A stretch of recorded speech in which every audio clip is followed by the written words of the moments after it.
Hey guys, this is Nathan from Bookbase, and today I just wanted to have more of a casual tone while I talk about something that's really interesting to me, which are movie adaptations of books. Today I want to talk about the new movie that just came out in theaters, Mickey 17, and the book that's associated with it, Mickey 7. My opinion is that this movie was a great film, by all means, but I think it was a horrible adaptation of the book, and here's why. In the beginning of Mickey 7, we are introduced to Mickey Barnes and we learn about his life story. With the setting the book takes place in, I found it really interesting how Mickey wasn't really useless in the society that he lived in because he was a bum, but it was because he had a passion that was just obsolete, and that passion being history. You see, in this time frame, we see Mickey dealing with technology virtualizing all portions of history, essentially making historians useless because everything you need to know is online. There's always been this debate on how important history is and how it relates to us being able to predict the future when it comes to human society. This book does a great job at not really arguing that point though. Instead, it does something really unique, where it argues not what happens when people don't care about history, but what happens when everyone has access to it. But wait, the rest of this video has spoilers, so if you don't want to see anything like that, please go watch the movie and get out of here and come back when you're ready.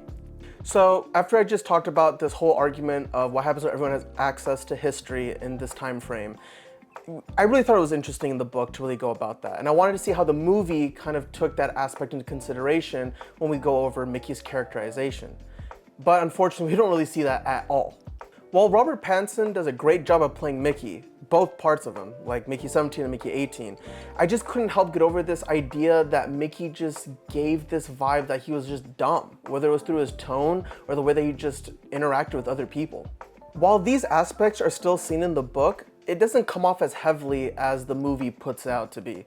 And that kind of bothered me because Mickey didn't really come off like that in the book. A great example is seen at the end of the book, where we see Mickey using his negotiation skills to be able to get himself out of the expendable program. And by negotiations, I mean he pretty much hides a bomb underneath a rock on the planet and lies to the marshals saying that, hey, the creepers have it, I'm the only one that can communicate with them, so you kind of need me to save this planet. This shows a lot of intelligence in Mickey, because yes, he is dumb in a lot of ways, but he also is very conniving and even pretty useful when it comes to him getting out of situations. This was not really seen in the movie in any situation. Instead, we have his girlfriend Nasha becoming the next marshal and banning the program for him. Well, I think it was a great ending for the movie, like great. I just felt like it took away from a lot of Mickey's accomplishments that the book really showcased. Speaking of the Marshal, while I do like Mark Ruffalo, I just think the movie's interpretation of the character was just horrible. In the book, we see the Marshal as a heroic character that has pretty much one version of a faith system going on for him, which is that one body must contain one soul. Anything other than that is just weird, and there's even a cult that forms in the book that has a main objective of banning the expendable program. This creates another complex layer to the story because I think this gives a really great realistic interpretation of how people would view replication technology today. While there are hints of classism in the Marshal's character, I do think he stands for the public opinion. And this affects Mickey because he has to deal with his own death multiple times on his own. And even when he does speak about it, he's not really taken that seriously. But we don't really get any of this in the movie. Instead, we kind of get this over-the-top, obnoxious leader that just spouts a bunch of BS that just seems to replicate a lot of images of politics that we see today. Also, in the book, we have a lot of interesting internal monologue and dialogue with other characters that go over the concept of what it really means to be alive. Is it when your body is destroyed, or is it when your personality is erased from existence? How much of your body needs to be destroyed to be considered being either alive or dead? The ship of Theseus is constantly brought up in the book, and this kind of furthers the thought experiment as we see Mickey trying to juggle between trying to find the answer to this million-dollar question for himself while trying to also please others that are just curious about his job.